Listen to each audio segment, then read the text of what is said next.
Então, por que a galera chegou e falou, não, isso é papo furado? Porque eles falaram assim, olha lá, esse Novo Testamento, esse material que está aí, os caras só escreveram isso no 3º e 4º século. Isso era legal, o cara viajar, porque não tinha elemento concreto. Aí veio a arqueologia, aí chutou o pau da barraca Edito completa. de Cláudio, em 47. Edito de Cláudio. O imperador Cláudio em Roma, assim... Tem um problema ali em Roma com os judeus, eles não sabem exatamente que problema é esse, só sabem que estão acontecendo uma briga entre judeus, os romanos estão olhando aquilo e falando, os judeus estão causando uma confusão aqui. Por causa de um? Por causa de um determinado Cristo. Crestos, que a leitura é muito parecida. Crestos, né? O que é Crestos? É Cristo. É uma maneira... Houve uma briga entre os judeus por causa de um tal de Crestos. Quem será? Aí o Cláudio, que era imperador na época, ele proíbe os judeus de entrar em Roma até a morte dele. Depois que ele morre, os judeus voltam a entrar em Roma. Mas esse edito de Cláudio é registrado por Suetônio, né? Então, o que acontece? A gente tem esse corpo de, vamos dizer, evidências textuais, a gente chama de... Quando a gente fala em arqueologia, a gente tem documento não textual e documento textual. Não, mas tem um lance, o seguinte, o preconceito do pessoal diz, os documentos do Novo Testamento são posteriores e criação muito distante. Entendi. Quando se falava isso, não tinha nada concreto. Século XIX. Quando a galera começou a datar as coisas. Aí lá, e eu vi um monte de coisa na minha frente, tá lá, entendeu? Você vai no Museu Arqueológico de Israel, você tem a caixa do ossuário do Caifás, que é o nome do cara lá. Isso tudo já analisado, até né? 1961, a Pilatos é uma criação, ninguém nunca achou o nome dele em Roma, acharam no Teatro de Cesareia Marítima, 1961, a placa escrito Tibério, governador da Judéia, Pilatos, governador da Judéia, em honra ao imperador Tibério, que foi imperador do ano 14 ao ano 37. Isso, quando foi essa descoberta? 1961. Muito recente. Os caras desenterraram todo o negócio que existe em Cafarnaum, acharam 2 anos atrás o anel com o nome de Pilatos. Então, você tem algumas coisas curiosas. Por exemplo, os detalhes da geografia de Israel são muito minuciosos. Aí você pega o texto e lê e fala, o cara só pode ter escrito isso se ele esteve aqui.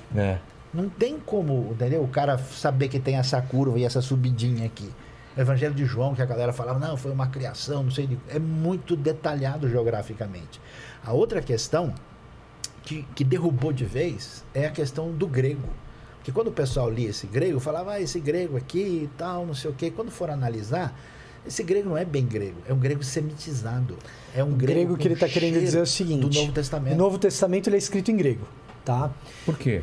Porque era a língua comum da época. É como se você tivesse o inglês hoje. Era a língua franca. E aí o que acontece? Quando você pega esses autores do Novo Testamento escrevendo em grego, o jeito do cara falar não parece alguém escrevendo em grego. Parece alguém escrevendo em aramaico, hebraico. Por exemplo, vou dar um exemplo aqui, já que esse podcast é conhecido pela proficiência em língua inglesa que os convidados têm. Entendeu? Entendeu a ironia? Foi uma piadinha. Foi uma piadinha? Want to buy Cruzeiro? Want to buy Cruzeiro? Não sei se esse pecado tem perdão, hein? Cara. Perdão aos envolvidos aí. Mas o que acontece? Inclusive minha também, tá? Só pra deixar claro. Eu também não sei nada de inglês. Mas assim, você sabe o suficiente pra saber que assim, casa é house. Sim. E aí eu vou falar bem como a gente brasileiro fala. Casa é house. House. House of Cards é a casa de cartas. Aí eu falo assim, não, hoje eu vou na casa do Vilela.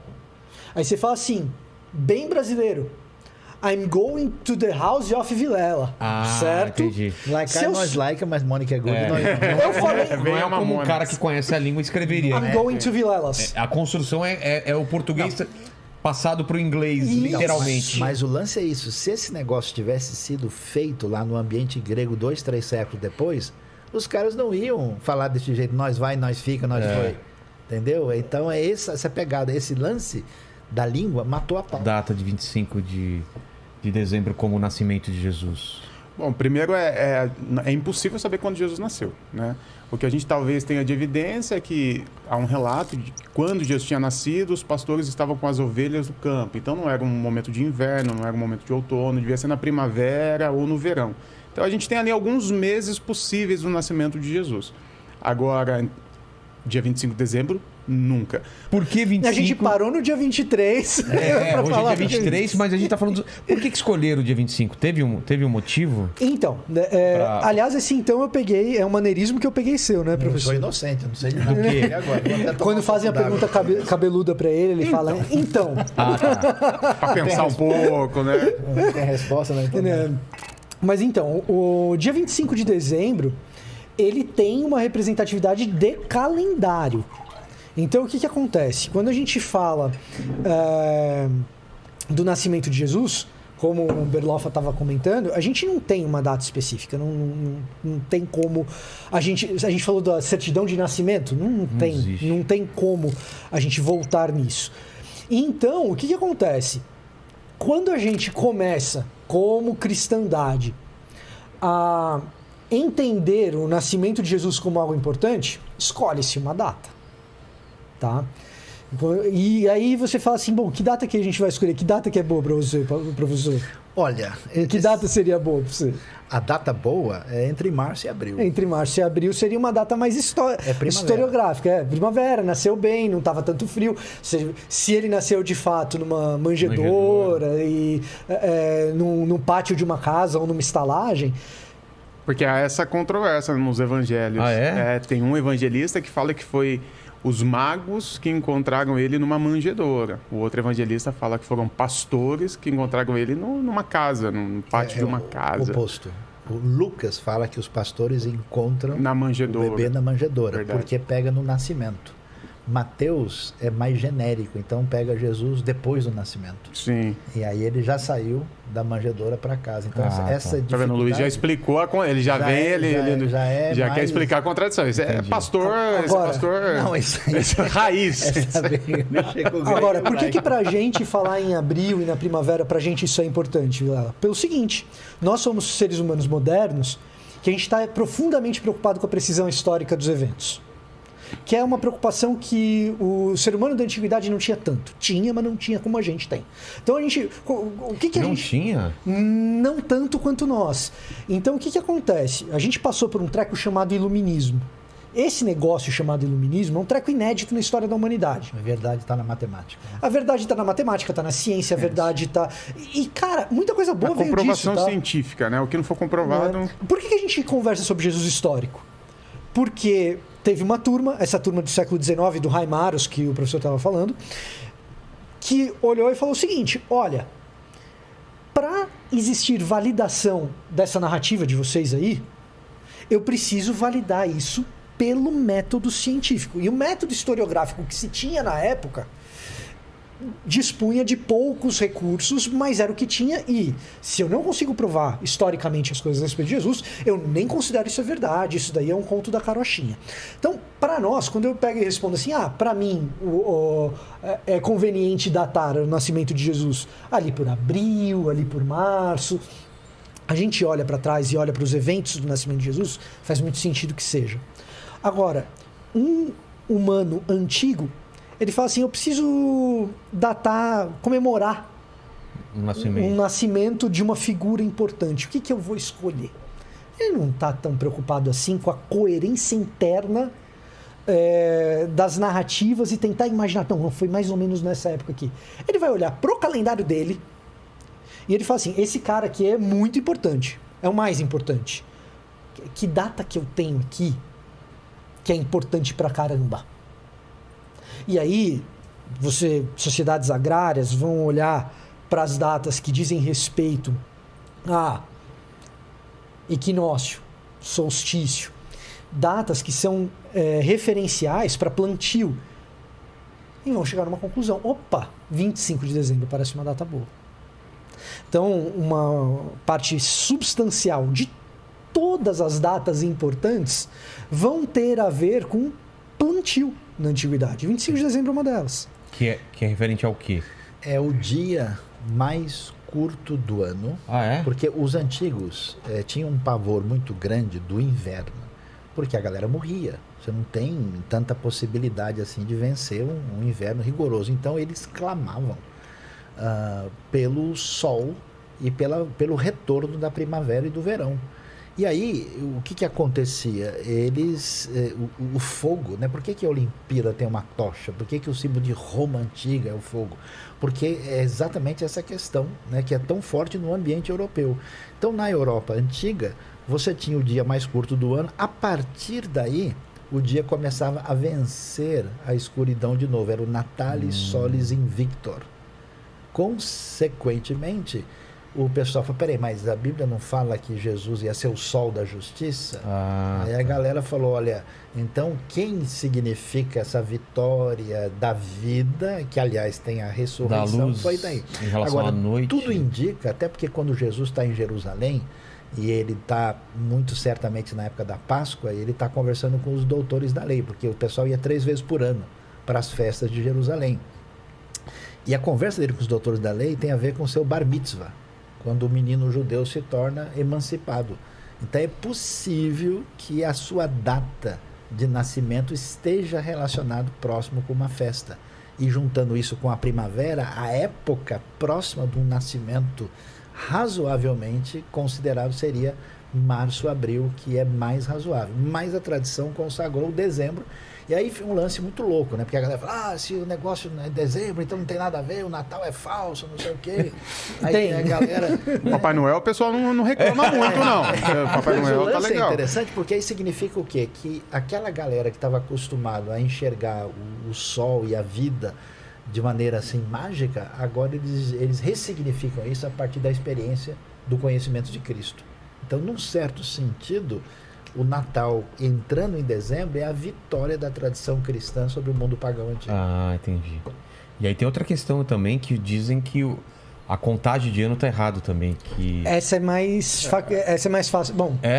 Não. Que a gente não estaria no ano... Tem 2025 a 2028. Exatamente. 2025 a 2028. Isso. Exatamente. Ou seja, Jesus nasceu antes de Cristo. Por isso que a academia nem fala. 4 antes de Cristo. Não fala 2021 depois de Cristo. A gente fala na era comum, nasceu antes do Cristo da febre? Foi um erro. Por que tem esse erro? Um ajuste de calendário, né? Basicamente é um ajuste de calendário. Quando começaram a fazer a contagem, erraram. Né? Isso é 4 antes de Cristo? É 4. A gente estaria em 2025 agora. Tenta jogar até 6, mas geralmente é 4. O chamado calendário juliano, gregoriano, houve um ajuste e o pessoal acertou no meio do caminho. Entendi. Foi um erro. Então a gente tem uma margem de 4 anos aí de erro. Sim. Que pode ser até 6 ou 7. Entre 6 e 4. Mas a maioria das pessoas falam 4. Então a gente estaria em 2025 agora. Temos aí então que a gente estaria hoje no ano de 2025 ou mais até, né? Da era comum, né? Como diriam os acadêmicos. Então, da era comum a gente está no ano certo mesmo. Agora, se a gente está falando em depois ou antes de Cristo, especificamente, aí você tem uma... Tem esse problema. Então, mas é isso que é interessante. Lá você tem, assim, o que a gente pode dizer, coisas que são absolutamente certas. É absolutamente confirmado pela arqueologia, isso independe de fé. Isso aqui foi encontrado, é isso mesmo. Tem coisa que você tem uma grande probabilidade. Porque você chega, por exemplo, em Cafarnaum, né? Diz que a rádio mais ouvida no dia de Jesus era Cafarnaum. Não sei se é verdade, né? Nossa! Aí, mas brincadeira, só pra galera descobrir aí. Essa é só pra quem mora em São Paulo. Tem repetidora. Tem repetidora fora da Antena 1? Cafarna 2, Cafarna 3. Mas aí é o seguinte, né? O lance é que você... Tem gente que não tá entendendo nada, né, cara? Não, mas é o seguinte, o Cafarnaum era uma coisa muito pequenininha. Aí eles encontram lá o lugar em que desde a época mais antiga você tem uma casa que depois se constrói uma pequena igreja e aquilo não tem erro. Tem que ser a casa de Pedro, porque Cafarnaum tem tipo 500 pessoas. É um negócio de nada. Cidadezinha pequena que é a cidadezinha e uma sinagoga. Não é nada. Então, aí você de fato está numa coisa muito provável. Tem coisa que é possível, pode ser que fosse aqui. Caná da Galileia é o Caná da Bíblia? Talvez, mas pode ser que seja uma outra localidade. Colocar a gente dentro dessa região, nesse momento histórico. Como que era a vida desse povo? Quais eram as esperanças? O que eles comiam? Que hora que acordava? Como trabalhava? Por que tem esse lance do pai de Jesus ser carpinteiro? Era uma profissão... Podia falar de Nazaré um pouco, que é... Assim, não é um consenso que Jesus nasceu em Belém. Ah, é? Não há essa evidência, né? na fé cristã, nasceu em Belém, com 3 anos fugiu para o Egito por causa do Herodes e depois ele voltou para Nazaré. Nazaré tem muita coisa bacana para a gente saber sobre esse lugar, que é uma vila que deveria ter ali 400, 500 pessoas, né? Com uma extensão de 1 quilômetro da primeira à última casa. E eram vilas que elas eram segmentadas, eram distribuídas pela profissão. Então, Nazaré era basicamente uma vila de agricultores. E é interessante, né? Porque Jesus e o pai dele eram um carpinteiro também, que pode ser pensado de outra forma, né? Porque a palavra ali que aparece é tecton, que é um construtor civil. Então, Jesus, ele fazia a casa como um todo. Ele podia fazer casa, não fazer móveis. Até porque assim, não havia essa distinção da profissão. O cara que faz, igual hoje o cara que faz a casa, o cara que faz os batentes, o cara que faz os móveis, era o construtor. Então, Jesus fazia desde a fundação. Então, Jesus poderia ser um pedreiro, se fosse trazer para os dias de hoje, né? Fazendo esse anacronismo. Então, mas Nazaré, então, era uma vila basicamente de agricultores. A estimativa de vida ali era de 35, 40 anos. Nossa. Foram achadas muitas ossadas de crianças, porque a morte das crianças eram recorrentes naquele lugar. Não havia nada de bronze, não havia nada de ouro nas casas. Eram as casas feitas da forma mais em conta, mais barata. Então, sem dúvida, Nazaré, onde Jesus nasceu, era uma favela. Trazendo para os dias de hoje, assim, seria uma favela. Nem sempre os melhores materiais de construção. Você pega Cafarnaum, que era ali pertinho. Que material que se usava? Então, a pedra que tinha disponível. Então, você pega, por exemplo, um lugar super quente, né? Especialmente sempre? no verão. No inverno, não. No inverno rígido, mas no verão, sim. Verão bateria o quê? Uns 40? Olha, 38? por aí. E aí você pega, por exemplo, Cafarnaum, que o professor Sayão estava mencionando. Nem todas as cidades eram assim, mas a pedra que tinha disponível ali era basalto negro. Aí você constrói uma casa com uma pedra escura num calor desse. Cara, vira um forno lá dentro. Uma condição de vida assim. E o teto era feito do quê? Então, a realidade da terra de Israel é um negócio muito louco. Tudo que você pode pensar é diferente. Em Israel você tem estação de esqui com neve, com 5, 10 abaixo de zero no Monte Hermon. Você dirige 1h30 e você está no Mar Morto com 25 graus tomando banho na água cheia de sal. Nossa. Então Israel é o mundo todo num pequeno lugar. Uma discordância aqui com a questão de Belém, né? Houve recentemente um estudioso cético que questionou Belém, mas ele não tem prova nem de uma coisa nem de outra, que Belém é um negócio tão pequenininho e é muito complicado, né? Alguém naquele tempo ser aclamado como Messias sem a referência de Belém que está em Miqueias capítulo 5. Então acho improvável.